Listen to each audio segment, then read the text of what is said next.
Bismillahirrahmanirrahim. Assalamualaikum warahmatullahi wabarakatuh.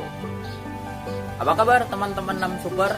Semoga teman-teman semuanya selalu dalam lindungan Allah Subhanahu wa taala serta tetap bersyukur atas apa yang sudah Allah Subhanahu wa taala kemudian berikan kepada kita semuanya. Salawat dan salam mari kita sama-sama curahkan kepada makhluk terbaik di muka bumi ini, Nabi Muhammad sallallahu alaihi wasallam. Semoga kita senantiasa selalu istiqomah dalam menjalankan apa yang sudah Rasulullah sallallahu alaihi wasallam contohkan. Baik, teman-teman semuanya, sebelum Pak Iqbal akan membahas materi yang akan disampaikan pada hari ini, nah Pak Iqbal mau cek dulu nih semangatnya ya. Baik, siap teman-teman? Tebar salam, spirit, akhlak, learning, advance, meaning. Masya Allah, luar biasa teman-teman. Dengan semangat yang dikobarkan oleh teman-teman, insya Allah ilmu yang teman-teman pelajari akan mudah dipahami. Materi yang akan Pak Iqbal bahas pada kesempatan kali ini adalah mengenai zakat. Nah, teman-teman pastinya sudah tidak asing lagi ya dengan kata zakat. Nah, zakat menurut bahasa yaitu membersihkan. Menurut istilah berarti zakat mengeluarkan sebagian harta kekayaan yang dimiliki oleh seseorang. Zakat merupakan kewajiban yang harus ditunaikan oleh seorang muslimin, tidak hanya zakat fitrah yang setiap tahunnya ditunaikan pada saat bulan Ramadan kemudian menjelang Idul Fitri. Ada juga zakat mal yang perlu ditunaikan oleh seorang apabila orang tersebut memiliki kecukupan dalam harta. Teman-teman, seperti yang kita ketahui, zakat fitrah adalah mengeluarkan bahan pokok makanan sebanyak 2,5 kg atau 3,5 liter. Ya, untuk bahan pokoknya itu tergantung dari wilayah seseorang itu berada. Kalau dulu zaman Rasulullah Shallallahu Alaihi Wasallam, zakat fitrahnya itu menggunakan bahan pokok berupa gandum. Nah, kalau misalnya di kita yaitu bahan pokoknya beras atau nasi, nah maka kita mengeluarkannya itu berupa beras, teman. Ya, jadi nanti amil zakat atau petugas pengumpul zakat itu akan mengumpulkan ya zakat fitrah dari orang-orang, nanti akan didistribusikan kepada orang yang tidak mampu, agar ketika pada saat hari raya Idul Fitri semua orang itu bisa berbahagia ya. Yang tidak mampu itu akan tercukupi bahan pokoknya ya. Jadi memang tidak ada seorang pun yang bersedih. Nah, sehingga diwajibkan oleh Allah Subhanahu wa taala untuk menunaikan zakat fitrah pada tiap-tiap orang. Nah, begitu teman-teman. Dan kira-kira siapa sih yang wajib untuk mengeluarkan zakat fitrah? Teman-teman, yang wajib mengeluarkan zakat fitrah adalah yang pertama beragama Islam, laki-laki atau perempuan, kemudian dari mulai balita sampai lanjut usia.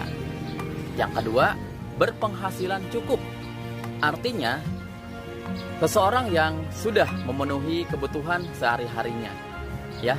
Dan sebagai catatan teman-teman, zakat fitrah untuk anak-anak itu ditanggung oleh orang tuanya sendiri. Selanjutnya yaitu zakat mal atau zakat harta, yaitu mengeluarkan sebagian dari harta kekayaan yang dimiliki oleh seseorang yang ditentukan oleh nisab. Nisab artinya lama waktu suatu harta yang dimiliki oleh seseorang dengan jumlah tertentu. Ulama sepakat teman-teman untuk nisab ini kemudian digenapkan menjadi 1 tahun lamanya penyimpanan harta yang dimiliki oleh orang tersebut. Sebagai contoh misalnya teman-teman, ada seseorang yang memiliki 85 gram emas. Nah, dalam 1 tahun kemudian seorang tersebut harus menzakatkan hartanya atau menzakatkan emas tersebut ya. Kalau misalnya emas tersebut harga dalam 1 gramnya saja yaitu 1 juta, maka dikalikan dengan 85 gram Ya, 1 juta dikali 85 berapa teman-teman?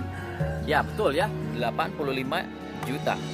Dan sekarang kita akan mencari 2,5% dari 85 juta itu berapa? Oke, coba hitung. Nah, berapa ya? Baik, 85 juta. Kalau misalnya 2,5%-nya adalah 2.125.000 rupiah. Nah, teman-teman, jadi orang tersebut wajib menzakatkan hartanya sebanyak 2.125.000 rupiah. Teman-teman, zakat mal sendiri itu dimaksudkan untuk membersihkan harta yang seorang miliki. Karena di dalam harta tersebut terdapat hak orang lain. Untuk menunaikan zakat mal ada syaratnya loh. Apa saja sih syaratnya? Nah, syaratnya adalah yang pertama, pemilik harta adalah seorang beragama Islam, tentunya ya. Yang kedua, pemilik harta sudah balik atau berakal. Yang ketiga, apa teman-teman? Ya, yang ketiga adalah hartanya harta yang wajib dizakatkan. Yang keempat, hartanya itu milik pribadi. Dan yang kelima, hartanya itu sudah mencapai nisab atau sudah 1 tahun lamanya. Barang apa saja sih yang perlu dizakati? Nah, yang pertama adalah emas dan perak yang disimpan. Kemudian yang kedua adalah uang simpanan yang telah mencapai 1 tahun. Yang ketiga yaitu penghasilan dari berdagang atau bekerja. Yang keempat, hasil pertanian. Yang kelima, hasil peternakan. Dan yang keenam adalah barang temuan. Nah, misalnya seseorang menemukan barang yang berharga, misalnya ya, misal perhiasan atau uang logam yang terbuat dari emas. Nah, kemudian itu harus dizakati ya, teman-teman. Nah, sekarang teman-teman, siapa saja sih yang wajib menerima zakat tersebut? Ya, Allah Subhanahu wa taala sudah menyebutkan dalam surat At-Taubah ayat 60. Ayo kita sama-sama membacakannya ya, teman-teman. A'udzu billahi minasyaitonir rajim. Bismillahirrahmanirrahim. Innamas shadaqatu lil fuqara'i wal masakini wal 'amilin والعاملين عليها والمؤلفة قلوبهم وفي الرقاب والغارمين وفي سبيل الله وابن السبيل فريضة من الله والله عليم حكيم. Yang artinya, sesungguhnya zakat itu hanyalah untuk orang-orang fakir, orang miskin, amil zakat yang dilunakkan hatinya atau mu'alaf, untuk memerdekakan hamba sahaya, untuk membebaskan orang-orang yang berhutang, untuk di jalan Allah, dan untuk orang yang sedang dalam perjalanan sebagai kewajiban dari Allah Subhanahu wa taala. Allah Subhanahu wa taala Maha mengetahui, Maha bijaksana.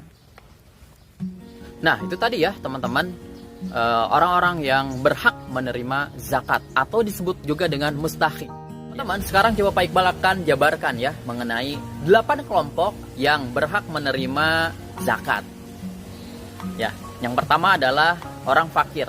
Orang fakir itu adalah orang yang tidak memiliki tenaga, tidak memiliki harta sehingga kebutuhan sehari-harinya itu tidak terpenuhi. Yang kedua adalah orang miskin. Orang miskin kemudian dia memang memiliki penghasilan, akan tetapi penghasilannya itu tidak dapat memenuhi kebutuhannya dalam keseharian. Yang ketiga adalah amil zakat.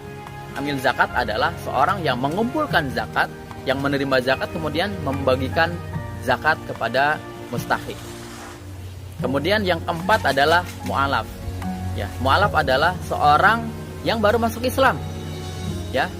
Biasanya seorang mu'alaf itu keimanannya belum stabil, bahkan lemah. Kemudian yang kelima adalah orang yang memiliki hutang. Ya. Hutangnya itu bukan untuk kemaksiatan, teman-teman, ya, akan tetapi berhutang kemudian untuk memenuhi kebutuhan kesehariannya.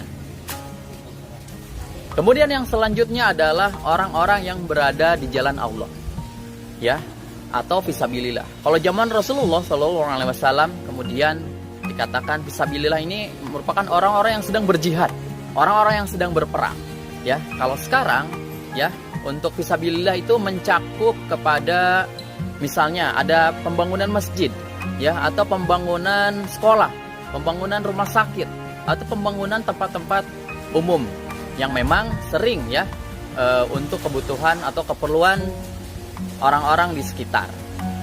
Kemudian yang ke berapa teman-teman? Ya betul, yang ketujuh adalah hamba sahaya.